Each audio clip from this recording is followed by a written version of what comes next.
बिस्मिल्लाहिर्रहमानिर्रहीम।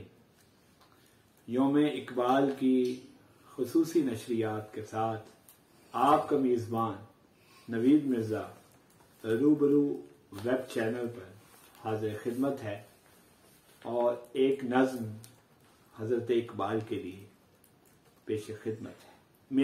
मेरे दरवेश, कौन से नूर से फूटा था तेरा हर्फ यकीन, कौन सी समत सफर करके मिली थी मंजिल, तेरे होने से हुआ नैयर मकसद हासिल, तूने तूफान में बख्शा था हमें वो साहिल जिस पे हम पहुंचे थे लहरों से गुजरने के लिए। हम समुंदर में जो उतरे तो हमें गौहर नायाब मिला, एक ताबीर मिली, एक नया ख्वाब मिला।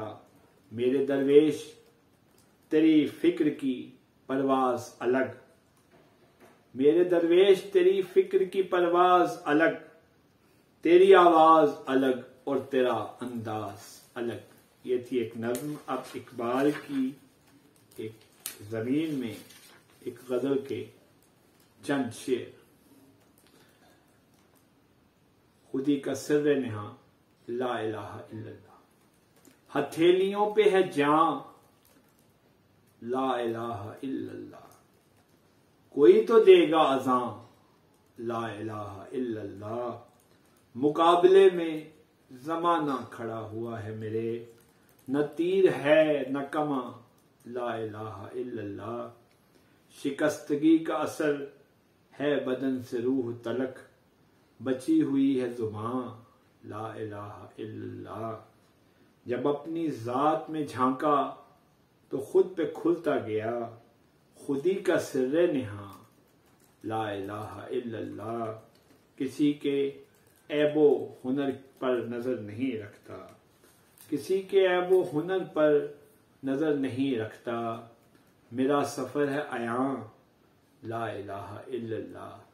और एक गजल के चंद और शेर जो कि हजरत इकबाल की जमीन में है। खुदाया मुझको इतना पारसा कर, मेरा नक्शे कफे पा रास्ता कर, तेरी किस्मत में क्या लिखा हुआ है, तेरी किस्मत में क्या लिखा हुआ है, हथेली की लकीरों को पढ़ा कर मुझे भी सरबुलंदी मिल गई है, दरख्तों की तरह सर को झुकाकर मुझे भी सरबुलंदी मिल गई है, दरख्तों की तरह सर को झुकाकर मुझे बेख्वाब करता जा रहा है, मुझे बेख्वाब करता जा रहा है, किसी का देखना पलकें झुकाकर। इसके साथ ही यौम इकबाल के हवाले से खसूसी प्रोग्राम अपने अख्ताम को पहुंचा। नवीद मिर्ज़ा को इजाज़त दें और इसके साथ एक और बात, आप हमारे चैनल को ज़रूर सब्सक्राइब करें ताकि सारी वीडियोस आप तक पहुंच सकें। बहुत शुक्रिया। खुदा हाफ़िज़।